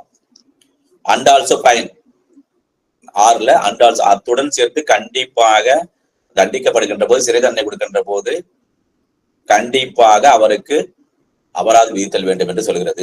சரி, இப்ப 2B வாங்கல. 2Bல ஒரு கொஸ்டின்ஸ், இந்த சப்ஸ்டான்சிவ் எக்ஸ்ப்ளோசிவ் ஆக்ட் இருக்குதுல்ல, இதுல டெஸ்ட் ஆனது கொடுக்க முடியுமா, கொடுக்க முடியாதா? கொடுக்கலாம் சார். கொடுக்கலாமா? சரி சரி, கொடுக்கலாம். எனக்கு இப்ப நான் ஒரு ஒரு ஒரு பாம்பு போட்டிருக்கேன், இல்ல RDX பயன்படுத்தி நான் வந்து ஒரு இடத்துல வெடிச்சிருக்கிறேன், யாருக்குமே எந்த காயமே இல்லை. there is no external or internal injuries, even a scare on their body, ஒரு கீறல் கூட இல்லை. இந்த அஃபென்ஸ் பண்ணிக்கிறேன், எதன்படி 3B படி பண்ணிருக்கிறேன்னு வச்சுக்க, 2B படி பண்ணிருக்கிறேன், எனக்கு மரண தண்டனை கொடுக்க முடியுமா, முடியாதா? ப்ரொவிஷனல் செக்ஷன் 3லயே என்ன, ப்ராப்பர்ட்டி ஆர் ஹியூமன் பாடின்னு இருக்காங்க. அப்போ ப்ராப்பர்ட்டி டேமேஜ் ஆயிடுச்சுன்னா கண்டிப்பா டெத் பனிஷ்மெண்ட் கொடுக்கலாம். ப்ராப்பர்ட்டி ஆர் ஹியூமன் பாடின்னு இருக்காங்க. சரி, ப்ராப்பர்ட்டிக்கோ இல்ல இருக்கோ ரெண்டுத்துக்குமே சேதம் இல்லை, டெத் கொடுக்க முடியுமா, முடியாதா? கொடுக்கலாம். சொல்லுங்க. கொடுக்கலாம். இன்டென்ஷனோட பண்ணிருக்காங்க. இந்த வேலை எழுதுங்க. Injured caste it is immaterial எழுதுங்க. It is immaterial whether injured caste or not. அது காயம் ஏற்பட்டதோ அதெல்லாம் பத்தி இல்லை. ஆனா இந்த ஆர்டிஎக்ஸோ, இந்த ஹெச்எம்எக்ஸோ, டிஎன்டிஓ, சிஇஓ, ஓசிடிஓஎல்ஓ இதையெல்லாம் பயன்படுத்தியோ அல்லது வேற ஏதாவது சென்ட்ரல் கவர்மெண்ட் நோட்டிஃபை இதை பயன்படுத்தி இவ்வாறு ஒரு எக்ஸ்ப்ளாசிவ் ஒன்று ஏற்படுத்தினால் அவர் என்ன பண்ண ஆஸ் பர் பியின் படி மரண தண்டனை விதிக்கலாம். நல்லா புரிஞ்சுங்க. மற்ற இடத்துல இந்த ஆக்ட்ல மரண தண்டனை என்ன பண்ணுவோம், 302க்கு மர்டர் ஆனாதான், 376ல ஒரு பெண்ணை பாலியல் பாத்திரம் பண்ணாதான், அப்புறம் டெக்காய்டி வித் மாடலா இருந்தது. இந்த மாதிரி எல்லாம் இந்த கூட்டம் 12 மேல நம்ம சொல்லியிருப்போம். ஆனா இங்க ஒரு கேரளம் இல்ல, ஒரு அடியும் படலை, எந்த விதமான ப்ராப்பர்ட்டிக்கோ மனுஷனுக்கோ சேதமே ஏற்படாதால் கூட மரண தண்டனை கொடுக்கலாம் என்று சொல்லுகின்ற பிரிவு எது என்றால் எக்ஸ்ப்ளோசிவ் சப்ஸ்டன்ஸ் ஆக்ட். இது சொல்லப்பட்டிருக்கிறது 2B, அதுவும் 2B, சாரி 3B. ஓகே, இப்ப அடுத்தது பாருங்க 19th கொஸ்டின்ஸ். பப்ளிக் ப்ராப்பர்ட்டி என்றால் என்ன, எங்கே வரையறை செய்யப்பட்டுள்ளது? What is mean by public property according to prevention of Tamil Nadu prevention of damage and loss act 1992 ஒண்ணு இருக்கு. அது நான் கேட்கல. அது இப்போ உங்களுக்கு ஏபிபி எக்ஸாம்ல என்னன்னா மைனர் ஆக்ட்ஸ் இருக்குல்ல, அதுல பாருங்க public property according to prevention of damage to public property act 1984. இது 1992 Tamil Nadu property prevention of damage and loss act 1992. ஆனா நான் கேட்கற கேள்வி என்னன்னா 1984ல prevention of damage to public property act 1984ல எங்கே டிஃபைன் செய்யப்பட்டது பப்ளிக் ப்ராப்பர்ட்டி என்று என்றால் 2Bல டிஃபைன் பண்ணிருக்குது. அதுல என்னது, it's comes under movable immovable, அசையும் சொத்தும் அசையா சொத்து இரண்டுமே வரும். 22 ஐபிஎஸ்ல மூவபிள் பார்த்திருப்போம். சரி, ஓகேவா? சரி, அடுத்து பாத்தீங்கன்னா கொஸ்டின் நம்பர் 20. என்னென்ன 3 வகையான குற்றங்கள் இருக்கின்றது? Offense. What are all the 3 kinds of offenses in JJ Act, Juvenile Justice Act 2015ல 3 வகையான குற்றங்கள். Which among the following is related to juvenile justice offenses? 1 2 3 முடிஞ்சு போச்சு. உங்களுடைய சாய்ஸ் முடிஞ்சு போச்சு. எழுதுங்க. பெட்டி offenses. ட்ரையாங்கிள் போடுங்க. ஃபர்ஸ்ட்ல பெட்டி offenses. பெட்டி offenses 376 நோ அப்பீல் இருக்கும். அப்புறம் 356ல ஸ்பெஷல் வக்காலத்து போடணும். 27ல சப்ஸ்டிஷன் ரூல் 27 சப் ரூல் 11ல ஸ்பெஷல் வக்காலத்து. இதுல உள்ள ஃபுல்லா நிறைய போக வேண்டியது இருக்கும். இதை முடிச்சிடலாம். கொஸ்டின் பெட்டி offenses முதல்ல 3 டைப்ஸ் எழுதுங்க. 2ல 45. Super madam. சரி, பனிஷ்மெண்ட் எவ்வளவு படுவதுக்கு? பெட்டி offenses what is a punishment as per JJ Act? 3 years, up to 3 years போடுங்க. அடுத்து சீரியஸ் அஃபென்ஸ் எந்த செக்ஷன் சொல்லப்பட்டுள்ளது?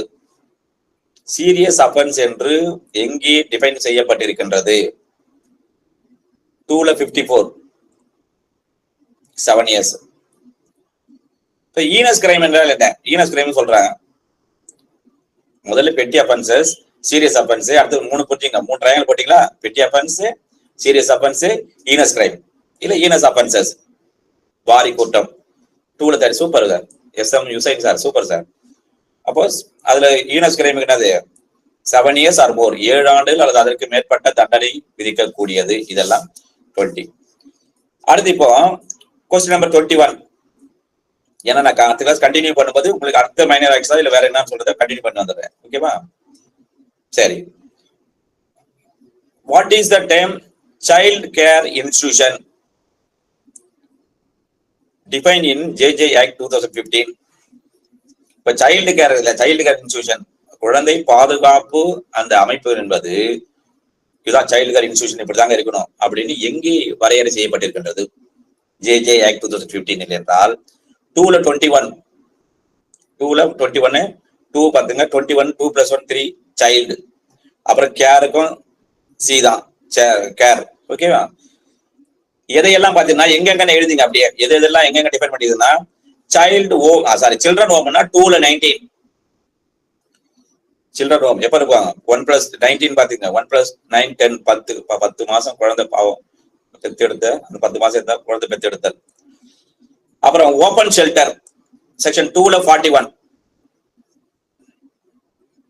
அப்புறம் அப்சர்வேஷன் ஹோம் இருக்குல்ல, அவன் என்ன பண்ணுது, அவனுக்கு கெட்டவனா நல்லவனா ஆக்குறது அப்சர்வ் பண்ணுவாங்க. சரி நல்லவனா திருத்தரா பார்க்கலாம், சீர்திருத்த பண்ண மாதிரி அப்சர்வேஷன் ஹோம் வந்து செக்ஷன் 2ல 40. ஸ்பெஷல் ஹோம் எங்க டிஃபைன் பண்ணிருக்காங்க? ஸ்பெஷல் ஹோம் சிறப்பு அந்த ஹோம் எங்க 2ல 56. சரி, பிளேஸ் ஆஃப் சேஃப்டின்னு சொல்லல, ஜிஜேக்ல பிளேஸ் ஆஃப் சேஃப்டி பாதுகாப்பான ஒரு இடம் அந்த குழந்தையை வந்து ஒப்படைத்தல் வேண்டும், இருத்தல் வேண்டும். ஏன்னா இங்க அப்பா கூட போல அம்மா கூட போல சிறைச்சாலைக்கு போக முடியாது. அப்ப என்ன பண்ணும், சேஃப்டி ஹோம் இல்லைன்னா பிளேஸ் ஆஃப் சேஃப்டி வந்து 2ல 46ல. அப்புறம் ஸ்பெஷலைஸ்டு அடாப்ஷன் ஏஜென்சி 2ல 57. a fit facility வசதியான, அதாவது தேவையான அந்த உரிய வசதியோடு இருக்க வேண்டிய ஒரு இடம் என்று இருக்க வேண்டும் என்று சொல்லுகிறது. எங்கே? 2ல 27. These are all child care institution. இது எல்லாம் என்னது? இது எல்லாமே which among the following is comes under child care institution சொல்லிட்டு இதுல இருக்கிற 3 கொடுத்துறாங்க. சைல்டு ஹோம் கொடுத்துறாங்க, ஓபன் ஷெல்டர் கொடுத்துறாங்க, அப்சர்வேஷன் ஹோம் கொடுத்துறாங்க. டில ஆல் த அபோவ் கொடுப்பாங்க. which is the correct answer? சொல்லுங்களா டக்குன்னு. இப்ப சொன்னதுல 3 கொடுத்துறாங்க ஏபிசில, டில வந்து ஆல் த அபோவ் கொடுக்குறாங்க. எதை டிக் பண்ணோம்? which among the following is child care institution? 1 child home. சொல்லுங்க sir. All the above. Super, அவ்வளவுதான். இது உங்களுக்கு தெரியும், இது பிராக்டிஸ் பண்ணுங்க. இப்பதான் கேட்பாங்க tricks, all the above, none of the above. Okay, super. அடுத்து 22 question. What is the penalty for non registration of child care institution? இப்ப இன்ஸ்டிடியூஷன் இதை சொன்னல, இப்போ இவ்வளவு சொன்னோம், சைல்டு கேர் சொன்னோம், அப்புறம் ஓபன் ஷெல்டர் சொன்னோம், அப்சர்வேஷன் சொன்னோம்.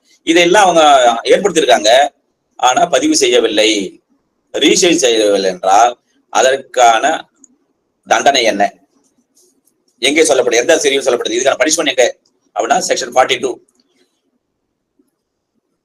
நான் registration of the child care institution, the punishment section is 42. The punishment is may extend to 1 year. அபராதம் எவ்வளவு சார் இருக்கும்? 5000, 10000, not less than 1 lakh or both. not 1 lakh எடுத்துங்க, 1 lakh. இந்த மாதிரி குழந்தைகளை வந்து ஏன்னா அவன் ரீசேஜ் பண்ண கடத்தி கொண்டு வச்சிருவான், அதனாலதான் அவனுக்கு அபராதம் 1 lakh. அதே மாதிரி டிலே ஆச்சுட்டாங்க. இப்போ சார் நான் ரீசர்ச் பண்றதுக்கு ரினியூவல் பண்ணல, அதனால நான் எப்ப பண்ணி நான் முடியாது. 30 days. மேடம் இது ஆர் ஃபைனா லண்ட் ஃபைனா? Or fine madam. May extend to 1 year or fine of not less than 1 lakh or both madam. 3 எழுதிங்க. May extend to 1 year or fine not less than 1 lakh or both. ரெண்டுமே பண்ணலாம், சிறை தண்டனை விதிக்கலாம். 1 year பிறகு 1 லட்சம் ரூபாய் அபராதம் விதிக்கலாம்.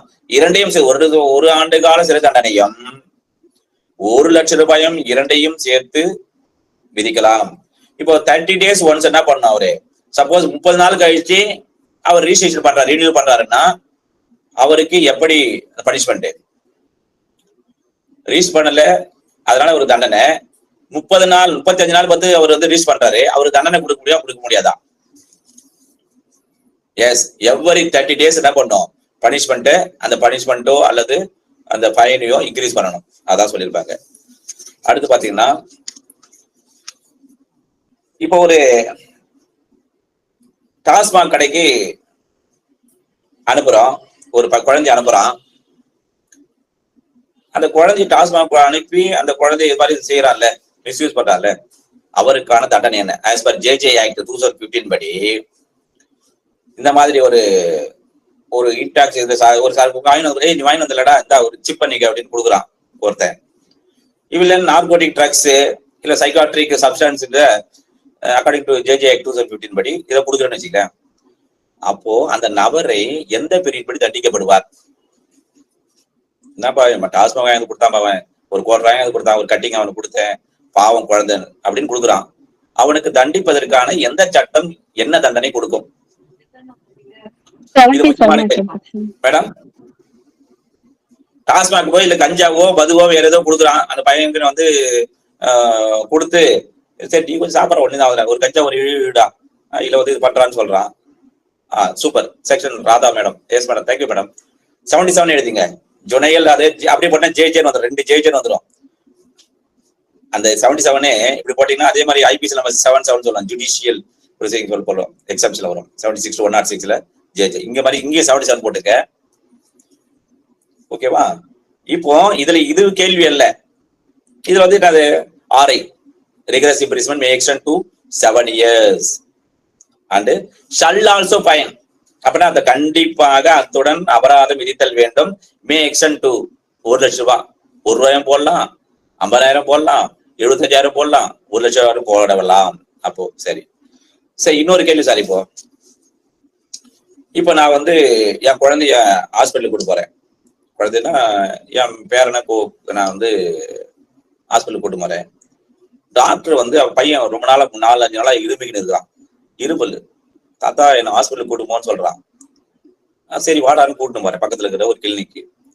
டாக்டர் என்ன பண்றாரு, மருந்து எழுதி கொடுத்து காப் சிரப்பு கொடுக்குறாரு. அதுல பார்த்தா ஆல்கஹால் கண்டென்ட் இவ்வளவு இருக்குது, 2% கண்டென்ட் இருக்குது. டாக்டர் இது கொடுங்கன்னு கொடுக்குறாரு.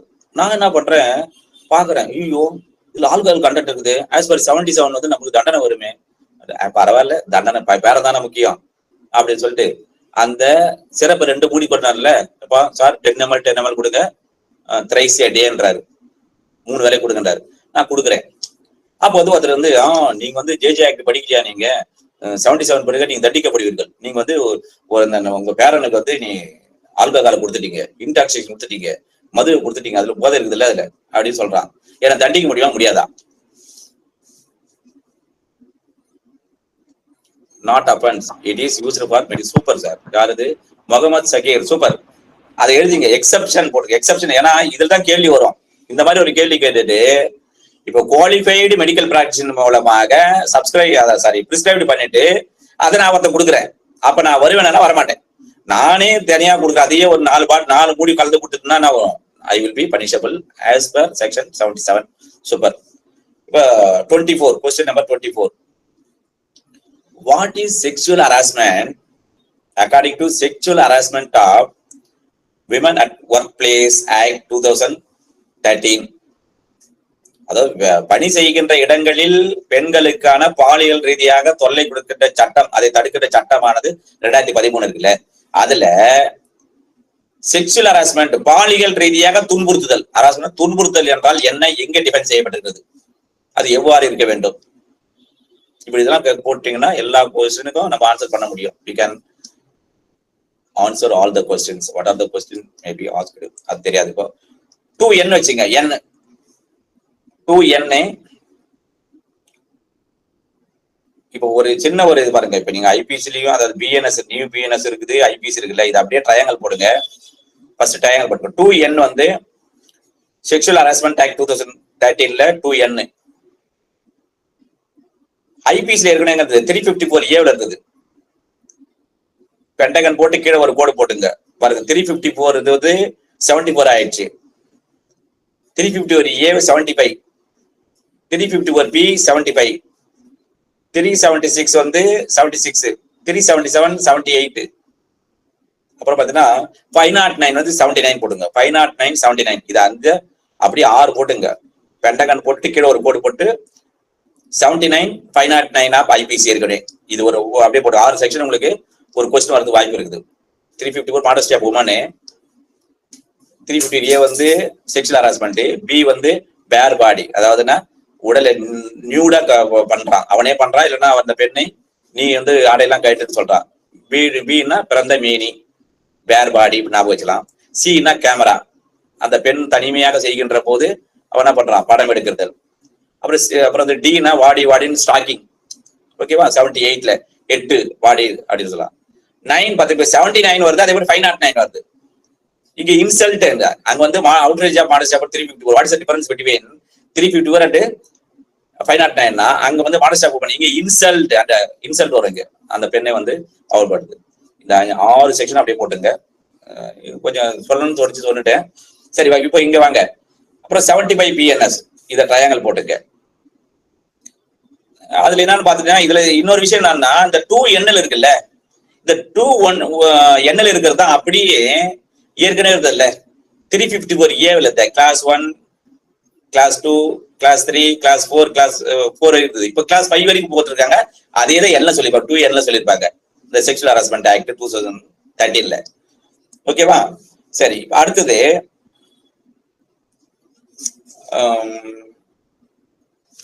இது போயிடலாம். 26 இப்ப 25 இப்ப கான்பா ஆக்ட் சொன்னல, வாட் இஸ் இது அப்ரிஷியேட் கேட்பாங்க. கான்பா ஆக்ட் 2003 எழுதிக்கிறது. Cigarette and other tobacco, cigarette and other tobacco production act 2003. பேக்கேஜ்ல இப்போ அதாவது சிகரெட்ல இப்போ அந்த டொபாக்கோனாச்சு உதாரணம் சிகரெட் பாக்கெட் இருக்குது.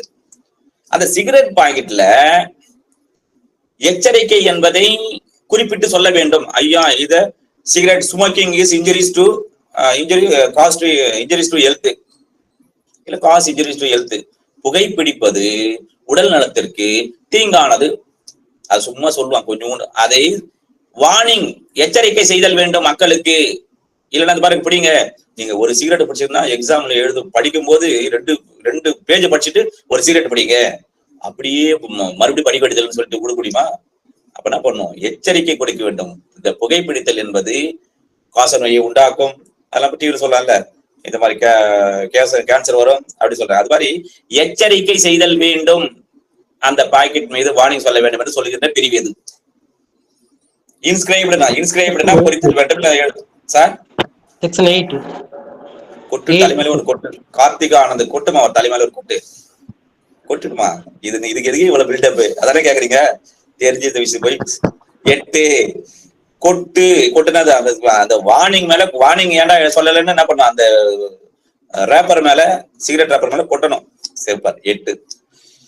அடுத்து பாத்தீங்கன்னா அடுத்த questions. Where the term sugar had been defined in essential component. Sugar எந்த சுகரு சார்? 270 சார். சாப்பாட்டுக்கு முன்னே, சாப்பிட்ட பிறகு 370. அந்த சுகரை கேட்கல நானு. நம்ம டீல போட்டு சாப்பிட்றோம், காஃபில போட்டு சாப்பிட்றல அந்த சுகரை அத்தியாவசிய பொருள்கள் சட்டம் இருக்குல்ல 1955 நிறைய இருக்கும். ஏன்னா எங்கெங்கெல்லாம் 1955 வரும் சொல்லி பார்க்கலாம். இந்து மேரேஜ் ஆக்ட் 1955 வரும். அப்புறம் குழந்தை 10 மாசம் 10 குழந்தை பார்த்தா 1956 மெயின்டெனன்ஸ் அடாப்ஷன் ஆக்ட். அது ஒரு ஓகேவா? ஏன்னா 5 + 5 10 மாசம் போன அப்புறம் குழந்தை பிறகுது. அதான் திருமணங்கள். அதுக்கு ஒரு 51 வருஷம் கழிச்சு குழந்தை பிறக்கும் 56. சரி, ஓகே. எங்க சுகர் டிஃபைன் பண்ணி சொல்லுங்க பார்க்கலாம் சார். 2E சாரி, சார் நான் தான் சொல்லிட்டேன். 3E டக்குன்னு ஆப்ஷன் ஆயிடுச்சு பாரு. Super super. 2E யாரு? சரண்யா மேடம், சரண்யா தேவி. சூப்பர். 2E sir. இது மறக்காம இருக்குது எப்படி சார் ஞாபகம் வச்சு? நீங்க தான் ட்ரிக்ஸ் எல்லாம் சொல்றீங்க. 2E சுகர் இருந்தா மிக்கும், ஈ மிக்கல. சுகருக்கு ஈ 2 பேரு 200 பேர் போடலாம், ஆள ஈ மிக்கும். அவர் சுகர் அதிகம் சொல்லுவாங்க. அது மாதிரி சர்க்கரை இருக்குன்னு, சர்க்கரை இனிக்கிற சர்க்கரை, அந்த ஈ மிக்கிற அங்க வந்து ஈ மிக்கும். அப்போ அப்படி ஞாபகம் வச்சுக்கலாம். அதுல வந்து எதெல்லாம் அது வந்து நீங்க பாத்துங்க. ஒரு glands. which among the following is refer to sugar as per the essential commodity act. இது மட்டும் எழுதிக்கலாம். ஏன்னா ஒரு கேள்வி கேட்டு இதெல்லாம் சுகர்ல வருமா வராதா, இதெல்லாம் சுகர் வருமா, ஆல் த அபோவா நன் ஆஃப் த அபோவா கேட்கறதுக்கு ஒன்னா எழுதிங்க. Any form of sugar containing more than 90% sucrose including sugar candy. Sucrose தெரியும் உனக்கு, சுகர் கேண்டிலும் தெரியும் உனக்கு. அந்த மாதிரி 90% அதில் அடங்கி இருக்கின்ற சுக்ரோஸ் அடங்கி இருந்தால் அது சுகர் என்று வரும். As per 2E of essential commodities act 1955. அடுத்து இப்போ பீரோ சுகர்னு சொல்லுவோம். இந்த குறைன்னு இருக்கும், ரொம்ப சுகர் நைஸா இருக்காது, இருக்கும். இந்த சுகர் கேண்டினா கல்கண்டி, அது சுகர் கேண்டி கல்கண்டு வடிவில் இருக்கிறது. அப்புறம் வந்து பாத்தீங்கன்னா கிரஸ்டடு சுகர் சொல்லுவோம். என்ன பண்ணுவான் இப்பெல்லாம் வந்து, சார் எங்கன்னா போனோம்னு வச்சுக்க, எங்க ஹோட்டலுக்கு போறோம், காஃபி சாப்பிட்டு போனா அவன் என்ன பண்ணுவான், ரெண்டு சார் எத்தனை வேணும் சார் உங்களுக்கு, 2 பீஸ் வருமா 3 பீஸ் கிரஸ் பண்ணி வச்சிருப்பான். அப்படி எடுத்து கொடுத்துருவான். சந்தனம் போட்டு மாதிரி வச்சு கொடுத்துருவான். அது வந்து அப்புறம் வந்து கிறிஸ்டலின் சொல்லிருப்பாங்க. அப்புறம் இந்த மாதிரி எல்லாம் இருக்கிறதெல்லாம் பவுடரைஸ்டு சுகர் இருக்கும். பவுடரைஸ் சுகர் ஃப்ரீ இருக்குல்ல, அதுல பேக்ல வந்து மாத்திரையா ஒன்று இருக்கும், டேப்லெட் மாதிரி இருக்கும் கண்டென்ட்டா, இல்லைன்னா வந்து இந்த என்ன சொல்றது பவுடர் மாதிரி இருக்கும், அதுவும் சுகர் தான்றான் ஆஸ் பர் 2E. அப்புறம் அக்கார்டிங் டு இப்ப அடுத்து மைன்ஸ் அண்ட் மினரல் வந்துருவோம். இது முடிச்சு அவ்வளவுதான் important. Mines and minerals act 1957ல how the special court shall be constituted and in which section? Mines and mineral, கனிம வளங்கள் பற்றதெல்லாம் இருக்குல்ல. இப்போ ஆர்டிஓ எல்லாம் மண்ணு கனிம வளத்தை கெடுக்குறாங்க அப்படின்ட்டு ட்ரை போர் சொல்ல என்ன பண்ணாரு, டிராக்டர் போட்டுறாங்க மண் எடுத்தாங்கன்னு சொல்லிட்டு. அப்ப எந்த ஆக்ட்ல போடுவாங்க? மைன்ஸ் அண்ட் மினரல்ஸ் ஆக்ட் 1957ல தான் போடுவாங்க. ஸ்பெஷல் கோர்ட்டை எவ்வாறு இதை கான்ஸ்டியூட் பண்ண, இதுக்குன்னு சிறப்பு நீதிமன்றம் அமைக்க வேண்டும் என்று எந்த பிரிவில் சொல்லப்பட்டிருக்கின்றது? எந்த அமெண்ட்மெண்ட் மூலமாக இது கொண்டு வரப்பட்டது? இந்த செக்ஷன் ஒரு ரெண்டே கேள்விதான். எந்த பிரிவில் இது சொல்லப்பட்டிருக்கிறது? இது ஏற்கனவே இந்த மைன்ஸ் அண்ட் மினரல் ஆக்ட் 1957 இருந்ததா, இல்ல புதியதாக அமெண்ட்மெண்ட் மூலமாக கொண்டு வரப்பட்டதா? அப்படி கொண்டு வரப்பட்டது என்று சொன்னால் எந்த இயர் கொண்டு வரப்பட்டது? 3 கேள்வி. Please tell me please. எங்கப்பா யாருமே காணமா? இல்லைங்க, 70 பேர் மேல இருக்கீங்களே. செக்ஷன் 30B கேபிட்டல் பி, அந்த ஏபிசி வந்தாவே அது வந்து இப்ப நம்ம IPC, CrPC, evidence act, BNS, BSA, BNSS 23 பிரச்சனையே இல்லை. இப்ப ஏபிக்கே கிடையாது, எல்லாமே சப்ஸ்டிட்யூட் பண்ணாட்டாங்க. Very easy. சரி, 2015 அமெண்ட்மெண்ட் எழுதுங்க. 3 விஷயம் இந்த ஒரே கேள்வியில 3 கேள்வி சொல்றேன். 1 செக்ஷன் 30B அதன் மூலமாக தான் கொண்டு கான்ஸ்டியூட் பண்ணு சொல்லுவாங்க, ஸ்பெஷல் கோர்ட் வைக்கணும்னு. எந்த அமெண்ட்மெண்ட் மூலமாக? 2015 அமெண்ட்மெண்ட்ல. சரி, எப்பொழுது இது நடைமுறைக்கு வந்தது? இந்த 30B when it came into force என்றால் 12 ஜனவரி 2015. எதற்காக இந்த சிறப்பு நீதிமன்றங்களை மைன்ஸ் அண்ட் மினரல் ஆக்ட் 1957 கொண்டு வர வேண்டும் என்று இதுக்கு அமைக்கப்பட்டது என்றால், ஒன்னு எழுதிங்க. 1 for purpose of speedy trial. நிறைய வழக்கு இருக்குது, நிறைய வழக்குங்க இந்த மைன்ஸ் அண்ட் மினரல் அப்படியே இருக்குது. யாரும் சாட்சிட்டு போறதில்லை, இது பண்றதில்லை. அதனால பண்ணாங்க ஸ்பீடி ட்ரையல், விரைவாக வழக்கு சார் நடத்தப்பட வேண்டும் என்ற பயன்பாட்டிற்காக. 1. 2, appointed by state government with a concurrence of high court. உயர் நீதிமன்றம் தன்னுடைய கன்கரன்ஸ் ஒப்புதலோடு ஒரு மாநில அரசாங்கமானது இதனை இவ்வாறு ஏற்படுத்தல் வேண்டும், அப்பாயிண்ட் பண்ண வேண்டும். ஒரு அப்பாயின்மெண்ட் நீதிபதி அப்பாயின்மெண்ட் சொல்லப்படுகிறது. 3, district and session judge shall be the judge of the special court. யார்? இப்ப இன்னொரு கேள்வி கேட்பாங்க. As per mines and minerals act special கோர்ட்டின் படி நீதிபதியாக யார் இருப்பார்கள்? சார், நான் சிவில் ஜட்ஜ் பாஸ் பண்ணிட்டேன், நான் ஜுடிஷியல் மேஜிஸ்ட்ரேட், நான் போயிட்டு அப்பாயின்மெண்ட் கொடுங்க சார் அப்படி கேட்க முடியுமா? முடியாது. யார் இருக்கலாம்? டிஸ்ட்ரிக்ட் கோர்ட், அதாவது டிஸ்ட்ரிக்ட் ஆர் செஷன் ஜட்ஜ், அமர்வு மாவட்ட நீதிபதி அல்லது மாவட்ட அமர்வு நீதிபதி தான் கண்டிப்பாக அந்த சிறப்பு நீதிமன்றத்தினுடைய நீதிபதியாக இருத்தல் வேண்டும் என்று சொல்லுகின்றது. அப்புறம் என்ன பண்ற? 4th பாயிண்ட் எழுதுங்க. May prepare an appeal to high court dash days within period of dash days from date of judge order. This is a question. அதாவது ஒரு மேல்முறையீட்டு இங்க வந்து ஸ்பெஷல் கோர்ட்ல ஒரு தீர்ப்பு வழங்கிட்டாங்க, டிஸ்ட்ரிக்ட் ஜட்ஜி அல்லது வந்து ஜட்ஜி செஷன் ஜட்ஜி. நான் இப்ப அப்பீல் போனோம், எங்க ஹைகோர்ட்டுக்கு அப்பீல் போனோம், உயர் நீதிமன்றத்துக்கு மேல்முறையீடு போனோம். dash days from the date of order. What is dash? You have to fill the dash. Dash days you can file a appeal. 60 days. 60 நாட்களுக்குள்ளாக ஒரு மைன்ஸ் அண்ட் மினரல் ஆக்டின் படி தண்டனை பிரிவு போடப்பட்டு வழக்கு விசாரணை நடைபெற்று தீர்ப்பு ஆகிவிட்டால், ஆர்டர் தான் உத்தரவு பிறப்பித்து விட்டால், அந்த உத்தரவு பிறப்பித்த நாளிலிருந்து from judge date of order the period of 60 days may prepare an appeal to high court. அடுத்து பாத்தீங்கன்னா கடைசியாக மணி 8 ஆக போகுது, அதனால கடைசியாக அப்புறம் உங்க செஷன் ஒரு 10 நிமிஷம். இப்போ according to criminal procedure identification act 2022 லேட்டஸ்டா முடிப்போம். லேட்டஸ்டா முடிக்குமா? கிரிமினல் ப்ரொசீஜர் ஐடென்டிஃபிகேஷன் ஆக்ட் இருக்குதுல்ல 2022 படி, resistance or refuse to allow taking punishable under which section of IPC and which section of this act speaks about it. புரியுதா? நம்ம இந்த criminal procedure மேம்படுத்துதுல மெஷர்மெண்ட் பனிஷபிள், அதாவது அக்கார்டிங் டு எழுதி question according to criminal procedure identification act 2022 resistance or refusal to allow taking punishable under which section of IPC measurement. Yes, taking a measurement. And which section of this act speaks about now? Section 6(2) subsection 2. Section 6 subsection 2. Identify பண்ணல, இந்த measurement எடுக்கல மறுத்துறாரு அவரு, அதான் தடுக்கிறாரு. இல்ல அது மாதிரி identify பண்றதையும் இல்ல measure பண்றதையும், identify பண்றதா அடையாளம் காட்டுதல், மெஷர் பண்றதா அளத்தல், இதை என்ன பண்றது? தடுக்கிறாரு இல்ல மறுக்கிறாரு.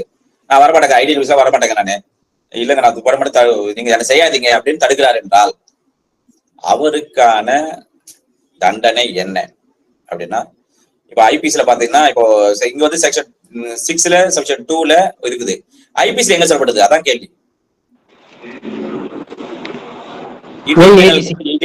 சார் 221 சார் 180 பிஎன்எஸ்ல வந்து ஐபிசில மேடம் நீங்க சொல்லுங்க ஃபர்ஸ்ட் பாருங்க.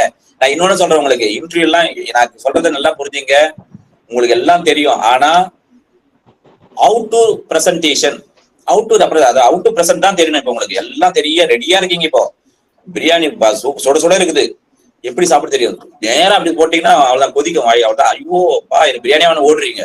அதை பொறுமையா அதை அமைதியா இருந்து அந்த மாதிரி லெக் பீஸ் எடுத்து அல்லது வந்து என்ன பீஸ் வேணுமோ உங்களுக்கு எடுத்து அதை என்ன பண்ணுவோம், பொறுமையா சாப்பிட்டா நல்லா இருக்கும். அப்பா திருப்தியா இருக்குதுன்னு சொல்லிட்டு பாஸ் பண்ணிட்டு வரலாம். புரியுதா? அதனால இன்னொன்னு சொல்லுவேன் நான் எப்பவுமே, when you understand the question already you got the half of the answer. ஒரு கேள்வி சொல்லும் போது அதை புரிஞ்சுக்கிட்டாவே 50% உனக்கு ஆன்சர் வந்துடும்ன்றாங்க. அதான் சொல்றேன். இப்ப நீங்க வந்து ஐபிசின்னு கேக்குறேன், நீங்க என்ன போறீங்க, நீங்க உடனே வந்து பிஎன்எஸ் போயிட்டீங்க. கரெக்டா? this should be rectified for you madam. 186 sorry சொல்லிட்டா மார்க் போயிச்சே, நான் என்ன பண்றது? இன்டர்வியூல மார்க் போயிச்சே, சாரி சொன்ன மறுபடியும் மார்க் போட்டுருவேன் நானு, ஒரு மார்க் மைனஸ் அவனுக்கு. புரியுதா? இதுதான் பி கேர்ஃபுல், பி பேஷண்ட்.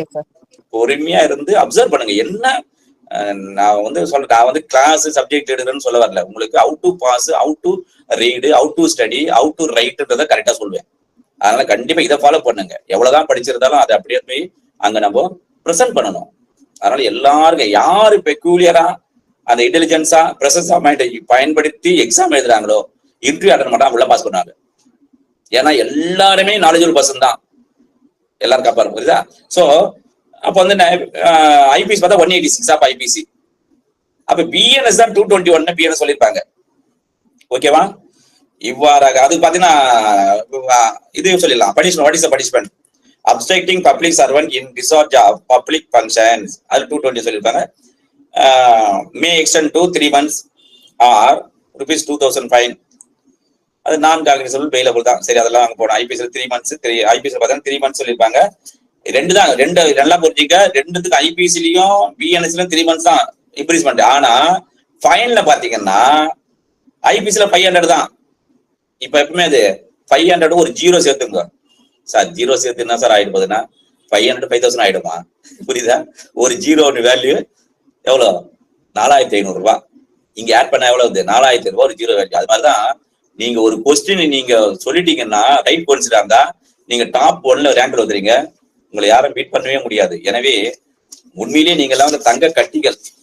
நீங்க என்ன பண்ணணும்? ஆபரணமாக ஜொலிக்க வேண்டும், ஏபிபியாக ஜொலிக்க வேண்டும். எல்லா நீதிமன்றங்களிலும் சிவில் நீதிபதியாக ஜொலிக்க வேண்டும் என்றால் இந்த மாதிரி நான் எடுக்கிற கிளாஸை கூட நீங்க பொறுத்து கொண்டு இருக்கிறீங்க பாருங்க, அப்பயே கண்டிப்பா நீ ஆயிடுங்க. என் கிளாஸையும் பொறுத்து இவ்வளவு நேரம் 60 65 பேர் 70 பேர் இருக்கீங்கன்னா உண்மையிலேயே அந்த சுடர்ல வந்து அப்படியே தீப்பிழம்பாக நான் ரெடி சார், நான் ரெடி, நீங்க ரெடியான்ற மாதிரி ரெடி ஆயிட்டீங்க. கண்டிப்பாக நீங்கள் அனைவரும் வெற்றி பெறுவீர்கள். கடைசியாக எங்க சக்திதாஸ், நம்ம காளிதாஸ் இருக்கார்ல, சக்திதாஸ் காளிதாஸ், அவர் வந்து சொல்ற போல இப்போ வந்து எக்ஸாம் எழுது பார்த்து யாருங்க மேடம்? எக்ஸாம் யாரும் எழுத போறது? ஏபிபி எக்ஸாமே யாராவது நீங்க தானே? யார் படிக்கணும்? நாங்க தான் சார். யாரு எக்ஸாம் எழுதணும்? நாங்க தான் சார். இன்டர்வியூ யார் அட்டெண்ட் பண்ணணும்? அதுவும் நாங்க தான் சார். நீங்க தானே? நாங்க தான் சார். ஏபிபியா போய் ஏபிபியா கோர்ட்ல யாரு வாதாடணும்? நாங்க தான் சார். ஆமா, நீங்க தான். எனவே வெற்றி என்பது யாரிடத்திலும் இல்லை, அது உன்வசம்தான் சொன்னவர் புத்தர் என்று கூறி அடுத்த சந்திப்போம். நன்றி, வணக்கம். Thank you so much, sir. Thank you, sir.